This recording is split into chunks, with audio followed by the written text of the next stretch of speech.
नमस्कार विद्यार्थी मित्रांनो. महाराष्ट्र शासनाच्या वन विभागाअंतर्गत वनरक्षक पदासाठीची जी मेगा सरळ सेवा पदभरती प्रक्रिया राबवली जाणार होती, यामध्ये वनरक्षक पदासाठीची ही पदे होती. तर याबाबत पाहू शकता आपण 2 ते 3 महिन्यापासून ऐकत होतो की पदभरती जाहिरात येईल. यामध्ये जे वनमंत्री आहेत यांनी सुद्धा सांगितलं होतं, घोषणा केली होती की लवकरच जाहिरात येईल. मात्र राज्यातील ज्या स्थानिक स्वराज्य संस्थांच्या निवडणुका होत्या, या कारणामुळे या पदभरती प्रक्रियेला वेळ झालेला आहे, उशीर झालेला आहे.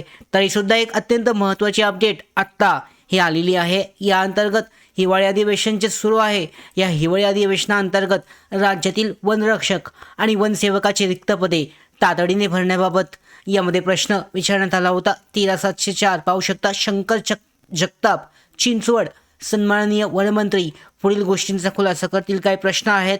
राज्यात जागतिक वन दिनानिमित्त वन विभागाच्या पदक वितरण सोहळा कार्यक्रमात वनमंत्री त्यांनी घोषणा केली होती. वन खात्यातील कामाचा आढावा घेऊन रिक्त पदे भरती करण्यासाठीची घोषणा दिनांक 21 मार्च 2025 रोजी त्या सुमारास केली होती. तर याबाबत पाहू शकता, व्हिडिओसुद्धा आपण घेतले होते. तर ही केलेली होती घोषणा. आणि जर सदर रिक्त पदांमुळे मनुष्यबळाअभावी वन संवर्धन व वन कायद्याची अंमलबजावणी करण्यास मोठ्या प्रमाणात यामध्ये अडचणी निर्माण होत आहेत.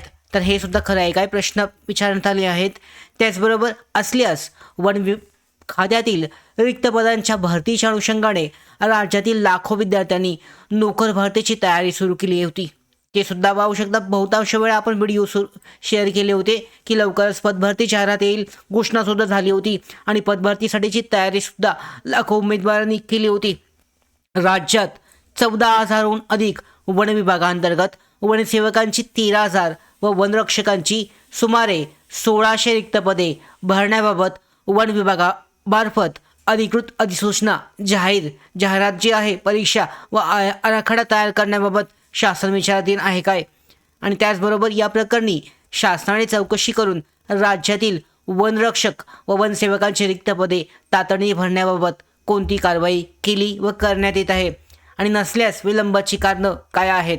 तर या प्रश्नाचं उत्तर पाहू शकता. गणेश नाईक यांनी दिलं आहे. माननीय वनमंत्री यांनी सांगितलं आहे, पहिलं जे 1, 2, 3 हे खरं नाही आहे असं त्यांचं म्हणणं आहे. माननीय मंत्री वने यांच्या अध्यक्षतेखाली दिनांक 9-10 एप्रिल 2025 रोजी नागपूर येथे वन विभागाच्या झालेल्या आढावा बैठकीत मंत्री वने यांनी वन विभागातील रिक्त पदांबाबत सरळ सेवा भरती प्रक्रिया राबवण्याबाबतच्या सूचना या दिल्या आहेत.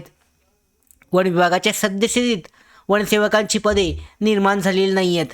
सामान्य प्रशासन विभागाच्या दिनांक 29 जुलै 2025च्या शासन निर्णयातील सूचना विचारात घेऊन वन विभागातील रिक्त 966 वनरक्षक या संवर्गातील रिक्त पदे भरण्यासाठी या पदांची बिंदू नमावली प्रमाणित करण्याची कारवाई संबंधित वनवृत्त स्तरावर सुरू आहे, आणि त्यामुळे हा प्रश्नच उद्भवत नाही आहे. तर पाहू शकतो त्यांच्या पद्धतीने जी उत्तरं देण्यात आली आहेत, यानुसार ही पदभरती प्रक्रिया राबवण्यासाठी 966 जागा हे अत्यंत महत्त्वाची गोष्ट. यामध्ये 29 जुलै 2025च्या शासन निर्णयातील सूचना विचारात घेऊन वन विभागातील 966 वनरक्षक या संवर्गातील रिक्त पदे भरण्यासाठीची व पदांची बिंदू नमावली प्रमाणित करण्याची कारवाई हे सध्या सुरू आहे, वनवृत्त स्तरावर सुरू आहे. अशा पद्धतीची ही महत्त्वाची अपडेट आली आहे. 966 जागा लवकरच फेब्रुवारीपर्यंत ही जाहिरात येण्याची शक्यता आहे. जाहिरात येणार आहे 966 जागांसाठीची. आता पुढचा महत्त्वाचा प्रश्न आहे की ही पदभरती जाहिरात कोण घेईल? तर यामध्ये पाहू शकता, TCS कडून होण्याची शक्यता सगळ्यात जास्त आहे. MPSC कडे लगेच जाणं हे थोडं कठीण आहे. त्यामुळे TCS मार्फत ही पदभरती प्रक्रिया किंवा IBPSद्वारे हे घेतली जाऊ शकते. या संदर्भात लवकरच परिपत्रक जे आहे वन विभागाअंतर्गत जाहीर होईल, आणि तेव्हासुद्धा अशाच महत्त्वाच्या ज्या अपडेट आहे हा आपण देणार आहोत. या पदभरती संदर्भातल्या वन विभागाच्या पदभरती संदर्भातल्या वनरक्षक असेल, वनसेवक असेल, तर सगळ्या पदभरतीबाबतच्या महत्त्वाच्या अपडेट मिळवण्यासाठीच नोकर भारतीच्या यूट्यूब चॅनलला सबस्क्राईब करा. धन्यवाद.